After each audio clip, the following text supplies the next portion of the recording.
Hey guys, it's Jeff, and today we are talking about iOS 11.1. iOS 11 as a whole has been a great operating system, but we've received some updates and now we're getting on to iOS 11.1. Now, your main question might be, what are the benefits to updating to iOS 11.1? And another question might be, what are the drawbacks to updating to iOS 11.1? So we're going to talk about all of that and also some extra things to do with the new version.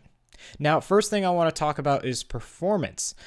Does it run smoothly on my device or your device? I'm running an iPhone 8 Plus and I have tested it on an iPhone 7 Plus and a 6 Plus, so we'll get to that in just a second.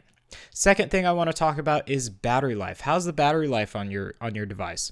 Are you always seeing that yellow bar here up at the top indicating that you're in low power mode, or are you receiving that low power 20% notification quite frequently? We'll talk about that in just a second. The third thing I want to talk about is a really important topic, because since iOS 11.0 and then on to iOS 11.1 beta 3, the builds weren't that stable. There was a lot of glitches, freezing, and just overall a lot of crashes. And fourth thing is obviously your main question. Is it worth updating from iOS 10 or iOS 11.03?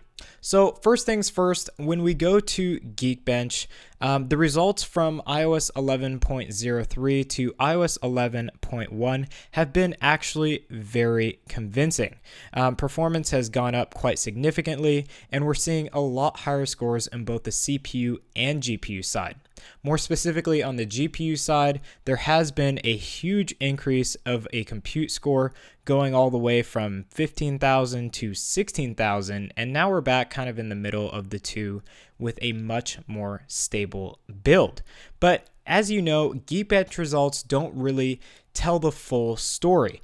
And really, you have to look at the overall performance of the OS. So one thing that was really improved in iOS 11.1 is the Force 3D Touch. The lag that was previously there in previous versions of iOS 11 and some versions of iOS 10 is now gone with every app. This isn't just Apple's stock apps, it's actually across all of the apps that are on your iDevice. So really, you're getting a much better performance with the 3D Touch feature, and that's something visual that you can see with those improved Geekbench results. Now, another thing for me is smoother navigation throughout the device. We're seeing a lot better navigation, kind of multitasking features are easier to navigate, and overall, the performance is just really smooth. I'm really liking it. There's not too many lags or anything like that, especially with the iPhone 8 Plus. On some other devices, there's small lags, but nothing that would really hinder you operating the phone. So overall, with performance, I'm really liking the iOS 11.1 version. So that's all I have to say about performance. There's a lot more that we can go over, but let's get on to battery life. So in iOS 11 betas, all the way back from May or June, should I say, the performance was good and the battery life was very poor. It seemed like with battery life, it just kept on going down and there was really no stable version that we could find. But now in iOS 11.1, we're finally having a good battery life. And it's not just good, it's just not all over the place. It's stable. So with iOS 11.1, battery life has basically, I can't say improved, but it has gotten to be more stable. When using stock apps and processes directly from Apple, the battery life is extremely good.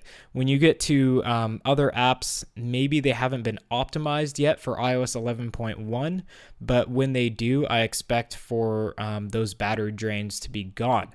but specifically talking about iOS and its stock apps and processes, the battery life is really, really good.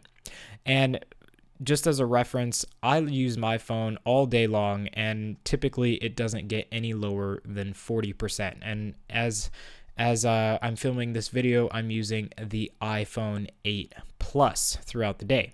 So I do have that paired with an Apple Watch as well.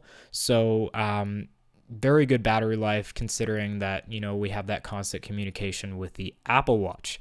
I'm not doing anything special as far as battery saving features. I just have auto brightness on, and then don't have a lot of background processes running.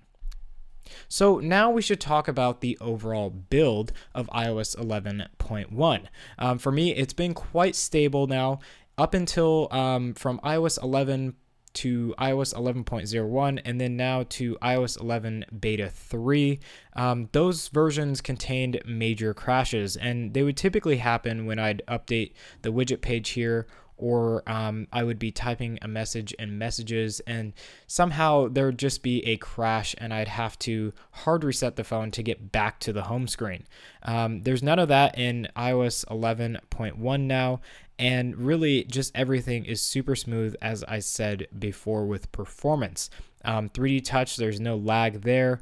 And there's the opening of apps is really smooth. Just everything is extremely smooth, and it's stable. It's not smooth for short periods of time. Overall, throughout the use of a few days now, I'm seeing a huge turnaround in performance in iOS 11.1.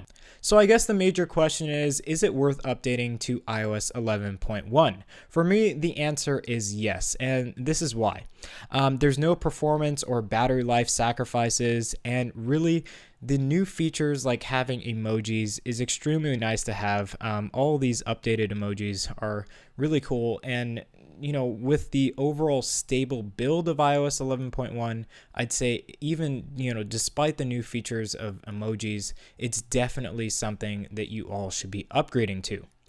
So overall, the optimization of iOS 11 is definitely something to take advantage of. Also, if you have forced 3D touch, because the lag was super annoying and it almost stopped me from using the forced 3D touch feature.